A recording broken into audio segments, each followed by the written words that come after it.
Hi, everybody. I'm Bob Bowman, Editor-in-Chief of Supply Chain Brain, and I want to welcome you to this special presentation, Redefine the Role of the Supply Chain Planning Center of Excellence, second in a series of webinars in 2022 on 5 keys to unlocking supply chain value in a time of crisis, presented by Gartner and Supply Chain Brain. Now, one quick reminder before we get started, there will be a question and answer session at the end of the presentation.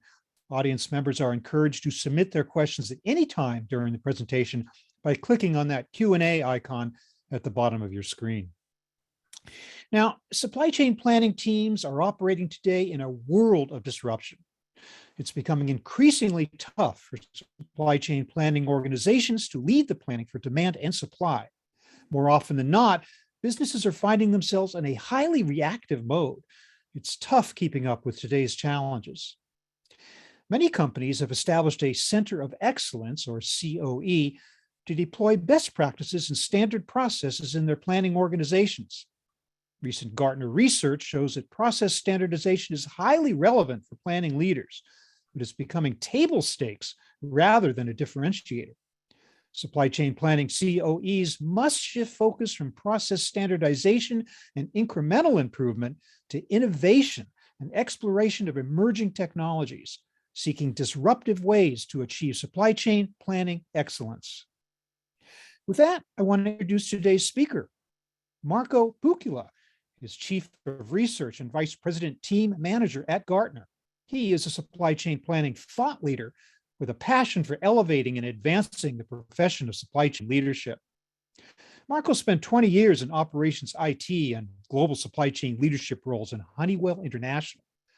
After leaving Honeywell, he joined Gartner, where he's been working for the past 10 years on thought-leading research on end-to-end supply chain planning processes and organization designs. In 2021, he joined the Gartner Content Leadership Team as a Chief of Research for the supply chain practice. And with that, I want to turn it over to Marco Bucula. Marco, take it away. Great, thank you. And thank you all for being here. This is really a pleasure to be talking here today. I have spent a good amount of time working with supply chain leaders in their planning capabilities, and we have run across a phenomenon where companies make advancements in their planning capabilities to a certain point at where they will stall. Planning is a high priority in most organizations that we work with, and while they make great progress at the initial stages, implementing processes, implementing organizational structures for the planning execution, and even the tools that they employ in advancing their planning capabilities. In Gartner, we have a 5-level maturity model, and we see that most companies, they get stuck in around 2.5, not quite reaching level 3 in their maturity. And what that means is that the progress is being made with what I would view with the easy stuff. It is the mechanics of the process, but when it comes to start changing the culture of decision making, they run into some obstacles and difficulties that seem to be quite hard to overcome.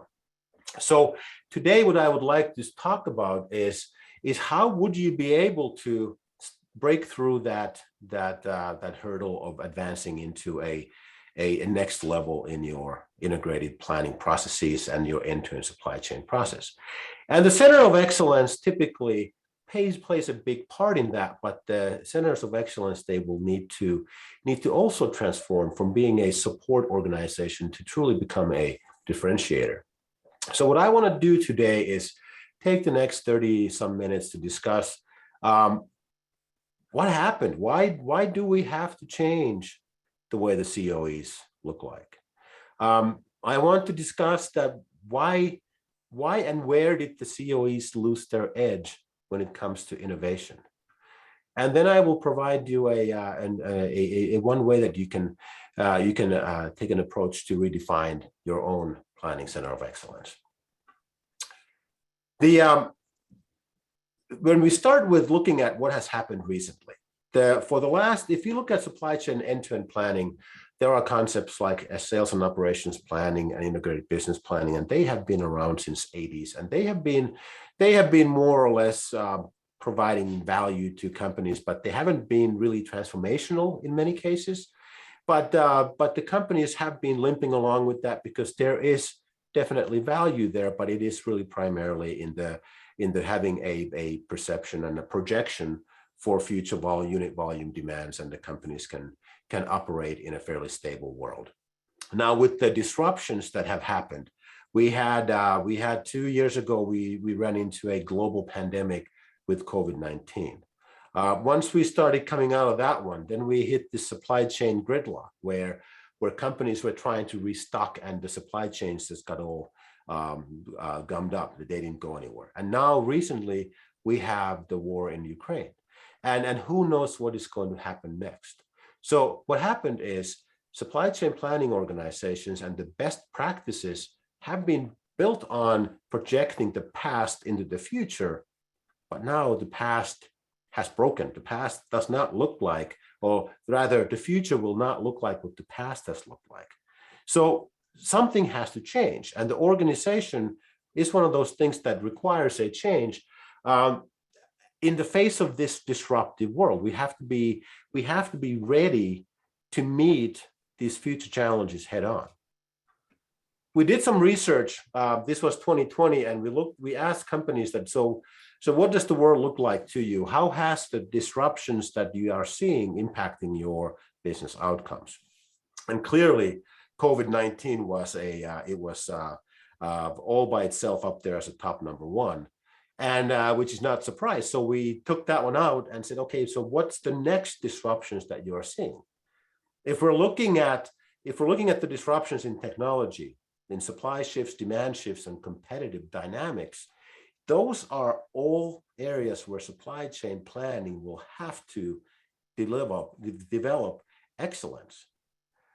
The process excellence that comes in planning has to be separated from execution excellence, and that is oftentimes one of those things where the centers of excellence, they get a little bit tripped because those two things get confused, and I will be speaking about that in a little bit later. But where you want to get to is you have to have the innovation before the future happens, before the disruptions come your way. So the planning teams and the capabilities, the technologies, and the culture of decision-making for disruption has to be built before the disruption happens. The speed comes in when you are in the middle of this disruption. That is when you must then be able to act according to those best practices that have been established. I'm originally from Finland, and of course Finland is a nation of auto sports enthusiasts, and rallycross is one of the big things over there. And when it comes to supply chain planning, there is a great example and if you are not familiar with rallycross, basically there is two-person teams racing down public roads at just crazy speeds. They go 100 and 150 miles an hour on these roads that you can only see 100 yards ahead of you. The key to their success is that there is a driver who is handling the operational excellence, and you have the co-driver or the navigator who has gone through this track that they're going to be driving through and build pace notes.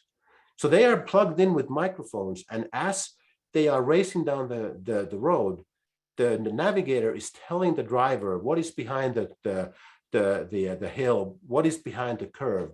And the winning strategy is to know exactly what is going to be happening around the bend. In supply chain planning, because we don't know exactly what map we are going to be on, it still does not mean that we shouldn't have a plan for just about every race course that we might be on. So the better you can anticipate what playing field you'll be on, you can couple your planning excellence with your process excellence, and you'll be able to meet these disruptions that come your way in both in having a prepared plan and in speed of responding to them. I'd rather even not use a reacting, because reaction means that you're kind of running around all over the place. But responding in a controlled way is the key. When we're looking at companies, we ask them, so Who's changing your supply chain organizations at large? And we are noticing that in the last 12 months, and this was a study done in 2021, so this would be in the 2020, 2021, about 75% of companies had already changed their supply chain organizations. Currently in process of being changing are 77 and 82% of the companies are looking forward to changing the way the supply chain organizations are structured. And the whole idea here is that this change has been prompted by this changing in the environment. Nobody should be changing the organizational structure just because for the sake of change, but there has to be an intent and purpose. And one of those is really that you are better able to respond to the disruptions at better plan with better plans and with better ability for that responsiveness. If we're looking at supply chain planning, it is number 2 in those functions that are slated for reorganization. You will see that there are a lot of companies who are looking at supply chain planning. They realize that yes, we don't know exactly what the disruption is going to be, but we have to be better prepared. You see supply chain planning remits including scenario planning, and there's going to be risk planning and all those things that have to happen outside of what's happening today, here and now, currently. So there has to be this ability to have this innovative view of the future and plan for what could be, and at the same time manage what's happening today. This is really the innovation truly has to be ahead of the whatever may come your way. I was thinking about as I was getting ready for today's session, the Titanic. We all know how that story ended, but the disruption on Titanic's journey was a massive iceberg. When the ship hit the iceberg, that would have been too late to start thinking about how many lifeboats we need. The risk planning and the scenario planning should have happened before that ship ever left. Actually, it would have been before that ship was even built. It should have been calculated how many lifeboats we need on that ship. That's when the planning for the disruption has to be done. Once the iceberg is hit, you will have a whole different set of actions at that point. On a near term, I have read somewhere that the ship had a pair of binoculars, but they were locked up in a safe somewhere. Maybe even a more near-term action plan is to not have them locked up, that you actually keep scanning the horizon to see what's on your way. But the point is that most companies, they win in disruption when they have prepared for it. You never plan your way out of disruption when you are in the middle of it. That is all execution.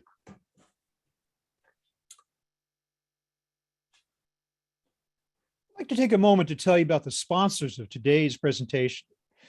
Anaplan is a transformative way to see, plan, and run your business. Using our proprietary hyperblock technology, Anaplan lets you contextualize real-time performance and forecast future outcomes for faster and more confident decisions. Because connecting strategy and plans to collaborative execution across your enterprise is required to move business forward today. Based in San Francisco, we have 20 offices globally, 175 partners, and more than 1,700 customers worldwide. To learn more, visit anaplan.com. Blue Yonder is the world leader in digital supply chain and omni-channel commerce fulfillment. Our intelligent end-to-end platform enables retailers, manufacturers, and logistics providers to seamlessly predict, pivot, and fulfill customer demand. With Blue Yonder, you can make more automated, profitable business decisions that deliver greater growth and reimagine customer experience. Blue Yonder, fulfill your potential. BlueYonder.com. I also want to tell you about the Gartner Supply Chain Symposium and Expo. That's June 6th through 8th in Orlando, Florida, and September 27th through 29th in London, England, where you'll meet with many Gartner expert analysts and your industry peers. You can register with this discount code, GARTSCB, for an exclusive discount And for more information, learn more at gartner.com/conf/SC.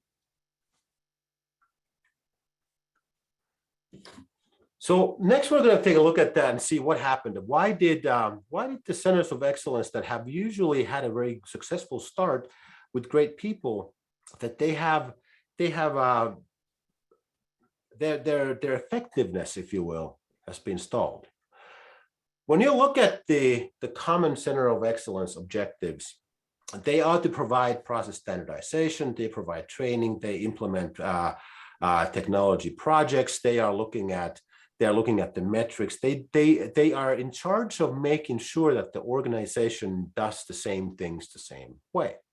In my past life, we had a major planning systems projects, and having been in the leadership roles on that, I had an opportunity to go in and find the people that I thought knew the business really well, knew they had a knack for the technology, and they had the people skills to really make sure that we could come up with the best use of those tools for our needs, and then to be able to spread the best practices throughout our organization. So it is all good. It all works well, and it is in principle initially it is a very good plan.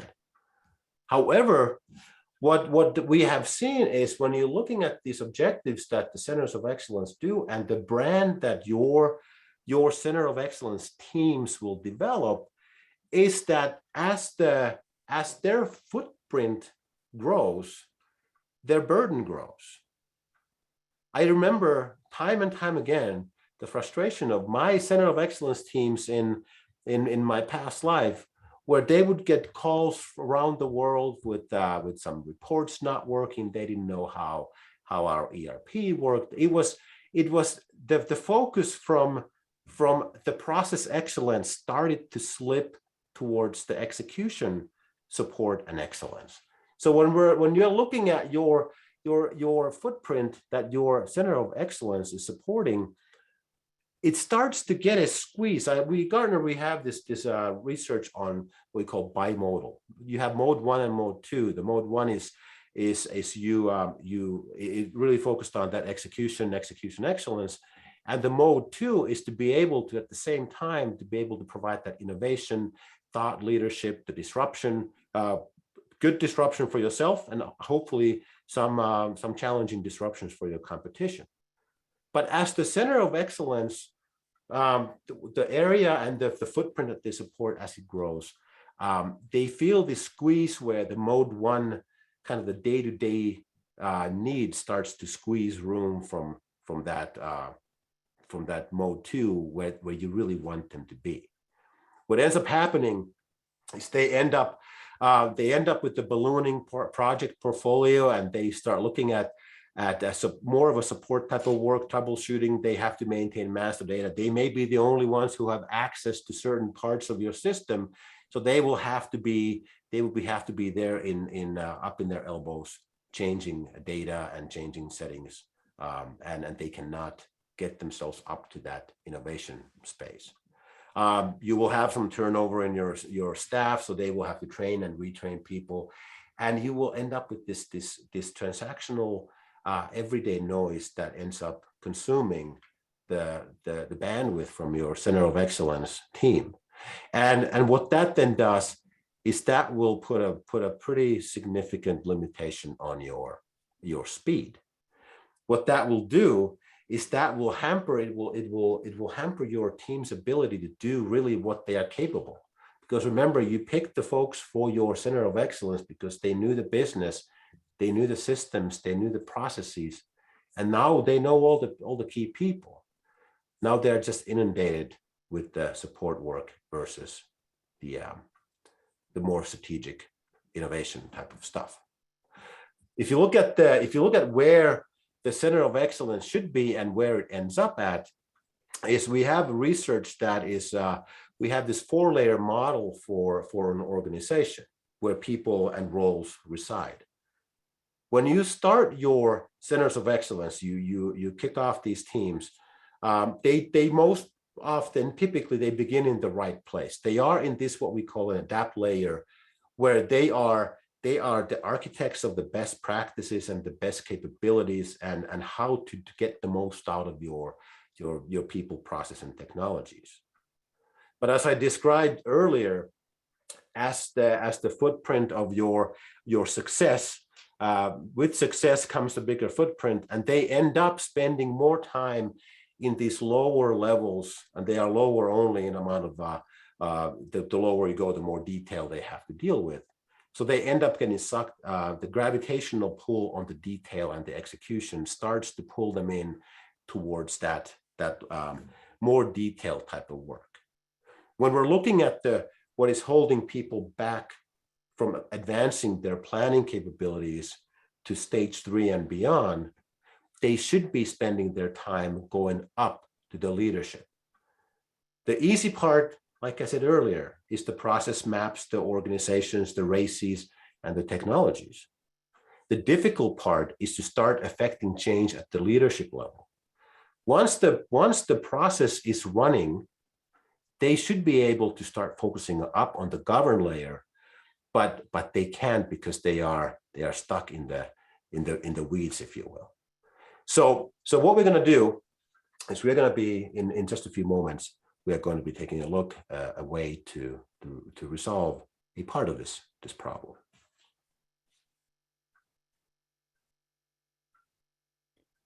Coupa empowers companies around the world with the visibility and control they need to spend smarter and safer. By unifying procurement, supply chain, payment, and treasury processes, Coupa helps maximize the value of every dollar a business spends. Coupa's supply chain design and planning enables smarter, faster, AI-powered decision-making, enabling organizations to adapt to changing business needs and accelerate supply chain digitization. For more information, visit www.coupa.com. John Galt Solutions' Atlas Planning Platform revolutionizes your ability to make smart and fast supply chain decisions with confidence. It's a single AI-driven SaaS solution, or SaaS solution, that connects and orchestrates your entire supply chain. Build your intelligent, agile digital supply chain and begin wherever you want, from demand planning to supply planning, collaborative S&OP, production planning, and beyond. No matter how complex your multi-enterprise network is, Atlas puts you in charge to shape new opportunities, reduce risk, and drive business value. Learn more at johngalt.com. So, to look at this, how can we redefine the supply chain planning organization for more agility and innovation in what is, as far as we know, the world is going to be disruptive, it's going to be very volatile, and there is no sign of that to change. So as companies are moving forward with their reorganizing their supply chains, one of the levers, if you will, that companies are doing is they are establishing shared service centers for supply chain planning. Now, I have encountered companies that the terminology that they call center of excellence, that actually is a shared service center, and one of the reasons for that one is that it is actually formalizing the execution focus for the center of excellence. Shared service center is in that execution layer. It is a group, a function of people who specialize in executing certain transactions, and in our case, supply chain planning. 29% of the companies are moving towards shared service model. Out of the 65 companies, 65% who are looking to structure their supply chain planning, demand planning, supply planning, and inventory management over the next couple of years. And when you're looking at how this is going to impact, how is this really going to help your centers of excellence to help them get up to more that innovative and strategic level? We talked about the footprint of the center of excellence having the support as they make progress with their projects. And as they move forward, they are leaving behind these teams of people who are executing their best practice processes, but they are individually supporting them all. So your starburst is growing with more and more spokes to support. And the planning teams, they have the centers of excellence teams on their speed dial, and that is what's end up consuming so much of the center of excellence time. By having a shared service center, now what you are establishing is you are establishing a center of excellence for execution. So you have now professional people whose expertise is in executing this transactional work. We have research to show that when it comes to supply chain planning, shared service centers, supply planning, sales and operations, execution planning, and demand planning are those activities that are most often included in these shared service centers. Now, the shared service centers now will have excellence within themselves. And what that will allow them to do is you will start having this incubator of best practices when it comes to execution. You will have ability to train a group of people who know how to print the reports. They will have autonomy to do a lot more because now you have this unit that is responsible for that execution excellence. If there are any help that the Center of Excellence can provide and needs to still provide, now you're only dealing with you're dealing with fewer nodes in your network that you have to support. And so now what you're doing is you're leaving behind these pockets of excellence as opposed to sprinkling it in throughout the world and having these one-to-one connections. You establish more of a one-to-many connection, and it's going to help you be more efficient. When we're looking at the mission and the focus on the supply chain planning center of excellence, we can still focus on process standardization. But now, instead of trying to manage a standard process across great number of people scattered around the world, you manage the process standardization at the shared service center. The tools that are in place will enable the standardization further. When you have shared centers of excellence, you will be able to combat process mutation. This is something where you go in, you fly in your center of excellence to implement and train a best practice process on supply chain planning, demand planning, supply planning, what have you. And when you leave, that process oftentimes begins to mutate to something that quote unquote fits better for that region or for that facility. And then of course, when you start catching that this is happening, then you will have to have your center of excellence teams go back and audit processes. So now you're spending more time on managing the standards, but when you have the shared service center, you can establish a standard for them, and they will manage that they have the best practices and operating procedures for whatever they're doing. When you have a center of excellence now able to spend more time on data and analytics services, and with this one, they can implement the best tools when it comes to machine learning, artificial intelligence. They can start building digital twins. This is things that they never get to because they are too busy with the day-to-day. Supply chain planning centers of excellence, they can start building up these bimodal capabilities that will allow them to keep moving their capabilities forward in maturity, while at the same time being responsive to anything that is unexpected that requires attention right now. But they are switching, the weighting will switch. The shared centers of excellence will be able to carry most of the load when it comes to the execution excellence, and more of their time can be spent on building this innovation and these capabilities for future disruptions. In an ideal situation, the centers of excellence, they will be able to be innovative. They can experiment new technologies. They can learn to fail fast. And whatever they find working, they will be able to go in and implement these technologies and roll them out again to these shared service centers and to the organization at large.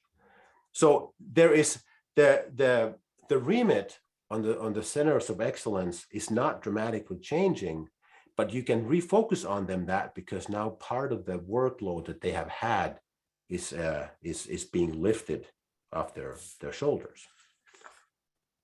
So when we're looking at companies' growth, I was reading some quotes and ran across Peter Drucker, who was saying that you have to innovate or you die.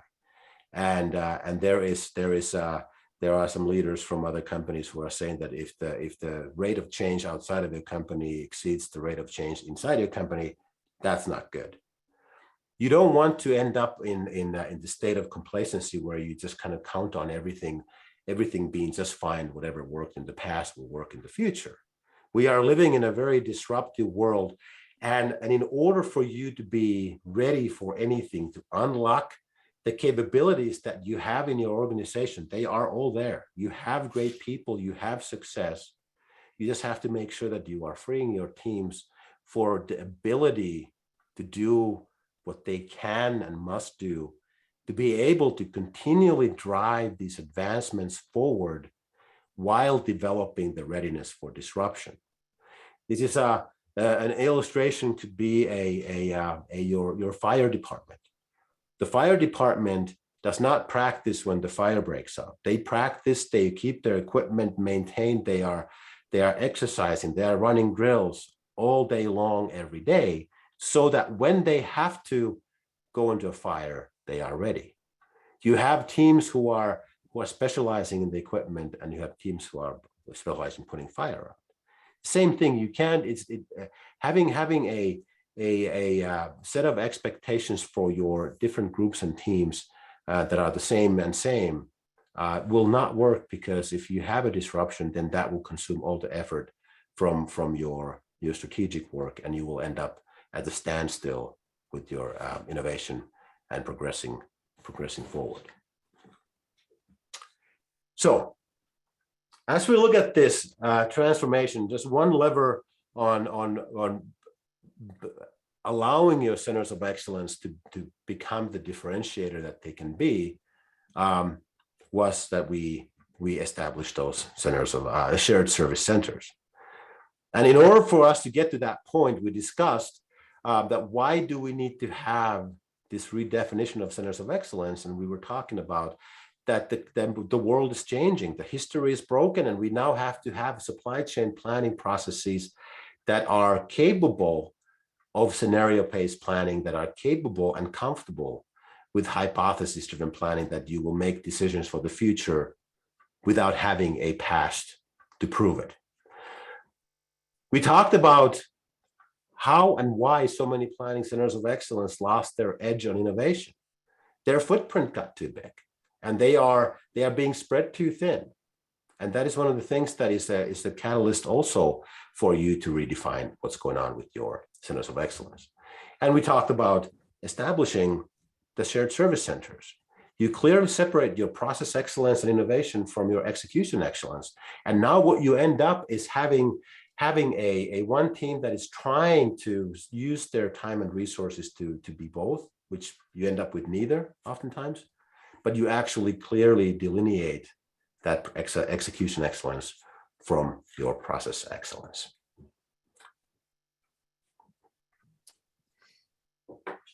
Well, thank you very much for that, Marco. I really appreciate that excellent presentation. It's time now for the question and answer portion of our presentation, and we do have some audience questions to start.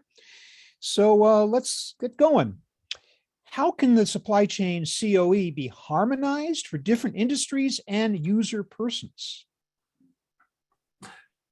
That is a good question. I mentioned earlier that the organizational change in general should have a reason for the reorganization. When we're looking at centers of excellence in supply chain planning, there are some industry specifics that you will require, but oftentimes what I have seen a good way to start looking at the harmonization is to look at the basic supply chain planning processes.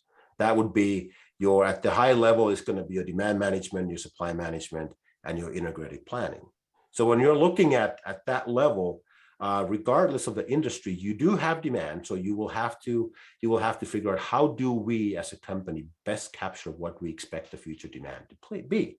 Now, if you are a very high capital intensive process industry, your chemical industry where you produce commodities, your demand planning process details will look different than if you were a low volume, high mix company of that sort.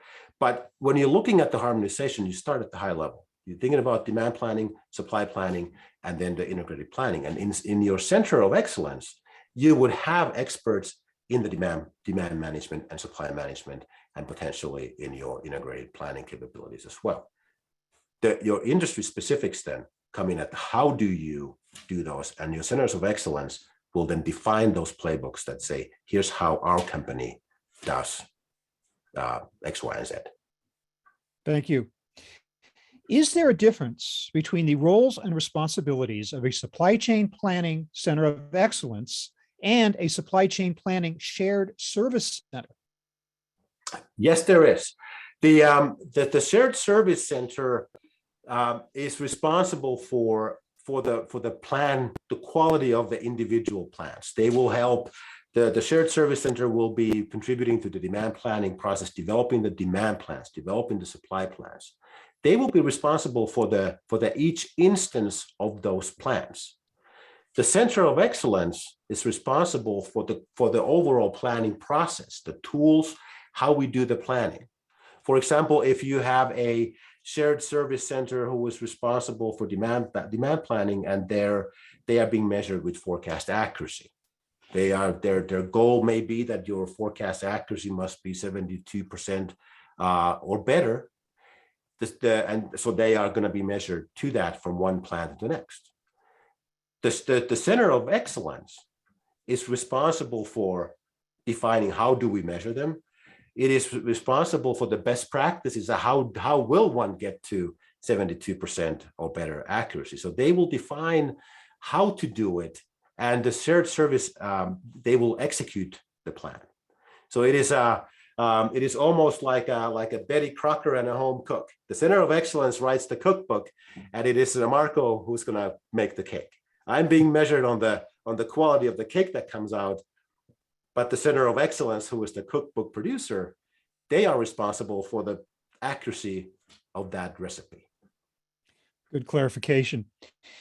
Who within a business's organizational structure is typically tasked with oversight of the CoE? Does it vary from company to company? Is that individual preferably in the C-suite? It's one of those questions that it really depends how you are organized. And we had we were looking at some companies are decentralizing their organization structures, and some are looking at more central structures. So that will certainly drive that decision making. Also, what kind of resource constraints you have. Typically, centers of excellence, they share multiple regions. They may share multiple business units, as long as there's enough similarities to do that. Ultimately, the responsibility should end up at the CSCO level. The CSCO has a vested interest in the best practices in the processes, as well as driving that innovation excellence.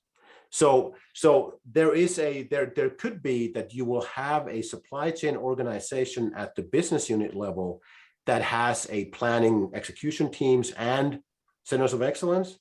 Or you may have an organization where you have several planning execution teams supported by one planning center of excellence. So if you have the resources that allow you to have more of a decentralized center of excellence structure, then by all means, because they typically, like I said, are the people with the great skills and experience.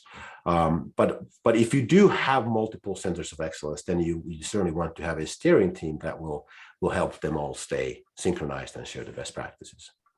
Thank you.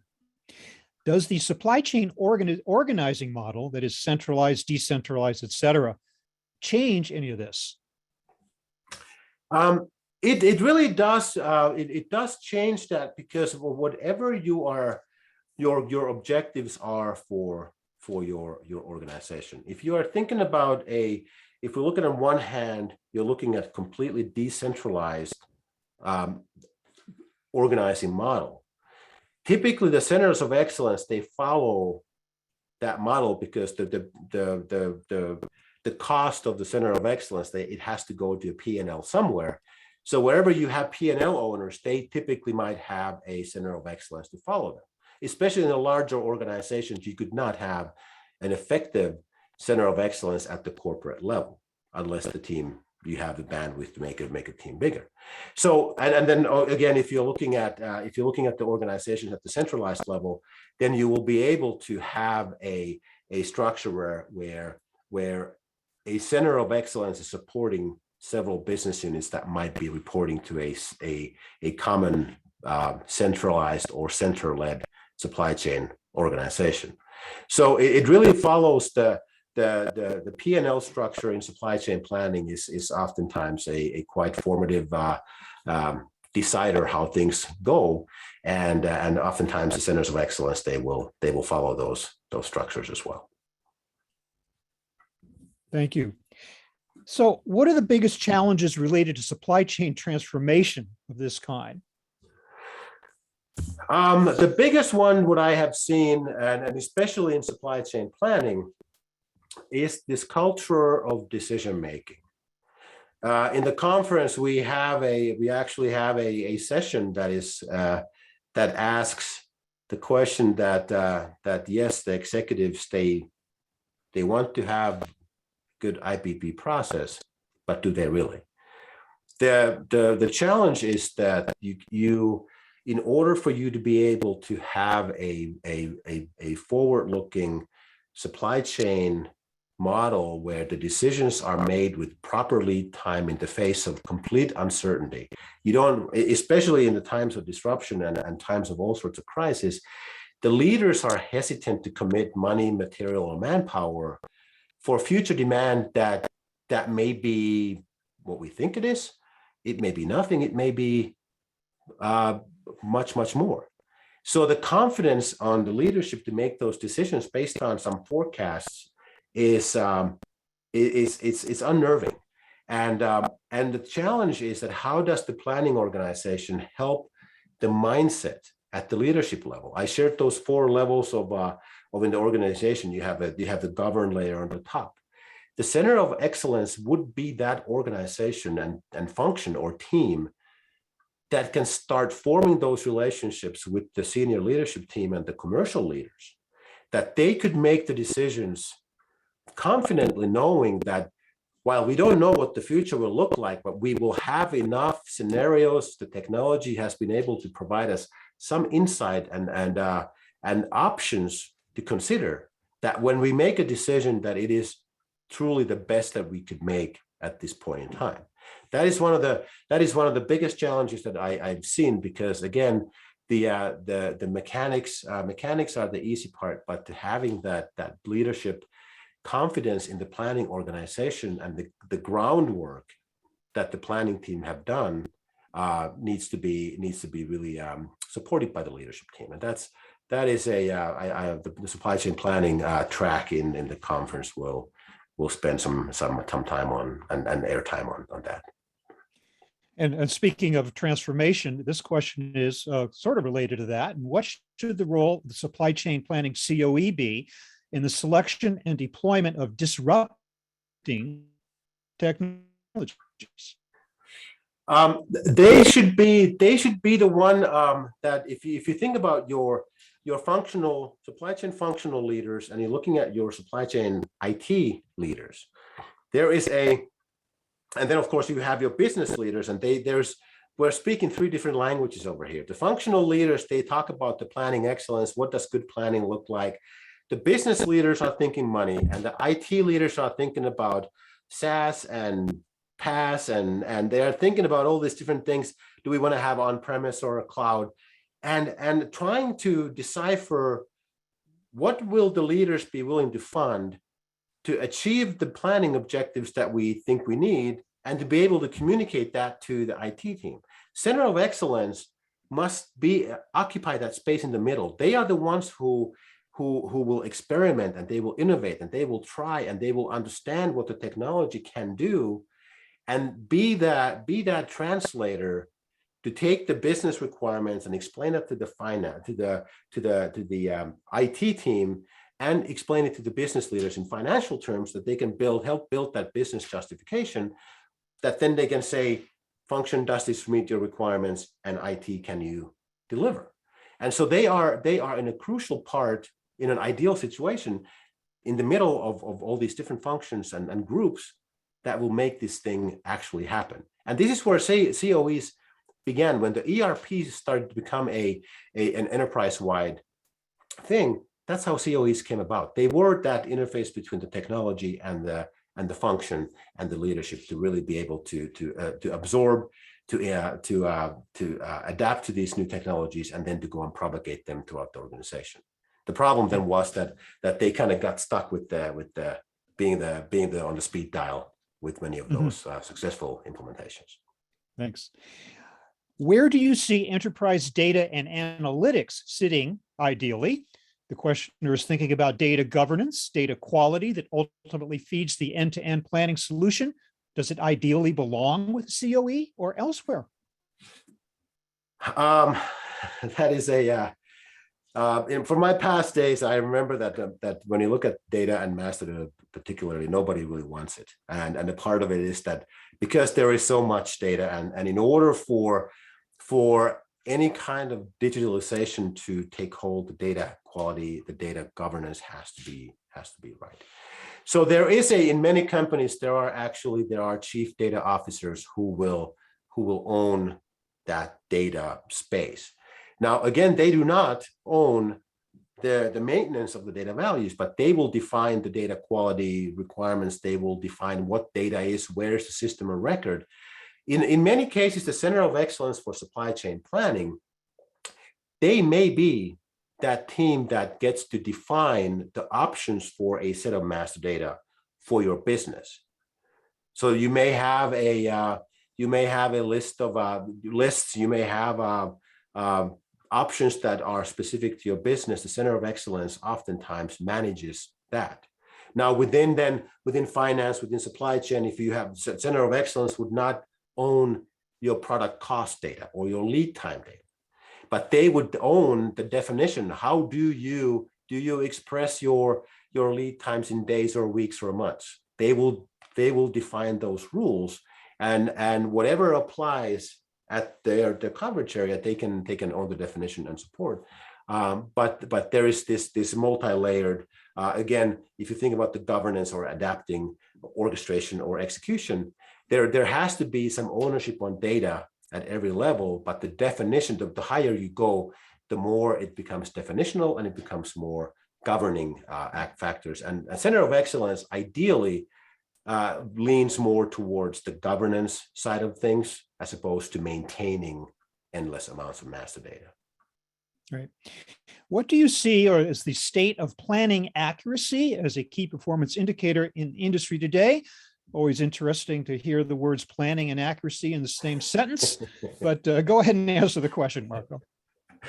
That is a touche. That is actually that is a very good point, because it's almost an oxymoron that thou shalt not use those two words in the same sentence. But you know, especially what has happened over the last couple of years, that really has become a case that the planning accuracy. I remember having seen a statistic that before COVID, the demand plan accuracy was somewhere on average 65 to 75%. And when COVID happened, it went to about 45 to 55. And now with the war in Ukraine, it dropped down to like 20%. So what the future holds, there is certainly no mathematical formula that will accurately, consistently predict that. So that is it is unfortunate, and it makes the planning life a little bit more difficult, but there has always been error. And by knowing that the plans that you will develop have error in it, then what that will do is that will that will force you into a set of scenario planning and developing different options. So it is a bit of a mixed blessing, because that's what planning should have been all along. But because the plans, you would run a statistical model that gave you 70-75% accuracy at the quite low level of detail, that was kind of good enough. As far as planning teams were concerned, they considered that good enough, but the leaders, they didn't think so. So the decision making was being held back because of the poor accuracy. Now, when the accuracy is so bad that nobody thinks that it's good, it forces you to this probabilistic, more of a hypothesis-driven assumptions planning. That what happens if our demand goes through the roof? What happens if the demand goes down to zero? And where would the most likely scenario be? So now it becomes this more of a comfort level thing, because it's going to be somewhere in there. So it's I see it being a bit of a mixed blessing, because it will force companies to what I would call proper planning. The historic-based mathematical planning, in my view, has been a vital starting point for planning. But then the decisions to shape demand up or constrain demand down, that has still been a process where people who have a P&L responsibility ultimately have to decide, are we going to spend money on promotions to get more demand, or are we going to pick a set of customers that we are going to potentially disappoint? So it's a yes, the accuracy is down the tubes, but on the good side, hopefully it will encourage some new behaviors and capabilities and culture change. And that's again where I would like to see the centers of excellence to be the spearhead in helping the leadership teams to be more comfortable when they're faced with uncertainty, because the fact remains that it is going to remain uncertain. So you can't bury your head in the sand and hope that it all goes away and you wake up and it's going to be all flat again. Sure. The future is going to be, it's going to be noisy. It's going to be disturbed for sure. Murky waters. Okay, we have just time for just one more question, Marco, and it is the following. How do you demonstrate the value of supply chain CoE activities? This one is there is no one metric that says that your on-shelf availability, once you've done this, your on-shelf availability will grow X. But rather the proof is in the pudding on the cultural side. You will start seeing that your company is beginning to be able to separate the execution, the execution excellence from the process excellence and innovation. You will see that your processes will run without constant CPR from the CoE. You will see that your processes will start executing better. You will have a lot of your execution related metrics will improve. And at the same time, you start seeing that the planning culture, the planning atmosphere will start being more forward looking and asking questions of, when you hear somebody asking that what could happen, you're on the right track, because not that you are trying to pin down exactly what the future holds, but when the culture begins to change with the impact from the CoE, asking questions, being innovative, instituting scenario planning and considering different assumptions, that when you start people asking, what could the future hold and not what will it hold, you start seeing that you're making the right kind of changes. Fantastic. Marco Bukula, I want to thank you so much for that excellent presentation, helping us to understand just what a center of excellence is and how it works and the benefits it can bring to an organization's supply chain. It was a great presentation. Audience too, thanks so much for sitting in. We had a good audience today. Great questions. Thank you very much for that. I do want to remind you, be sure and join us on May 19th for the next installment in Gartner and Supply Chain Brain's 2022 series, 5 Keys to Unlocking Supply Chain Value in a Time of Crisis. We'll be addressing the critical topic of supply chain risk. So save the date for that. One final reminder, don't forget, you can meet with many Gartner expert analysts at the Gartner Supply Chain Symposium and Expo, 2 separate events, June 6th through 8th in Orlando, Florida, and September 27th through 29th in London, England. You can register with that discount code you see on your screen, GART-SCB, for an exclusive discount, and learn more about the events at gartner.com/CONF/SC. Thanks again, Marco. Thanks again, audience. Everybody, have a great day.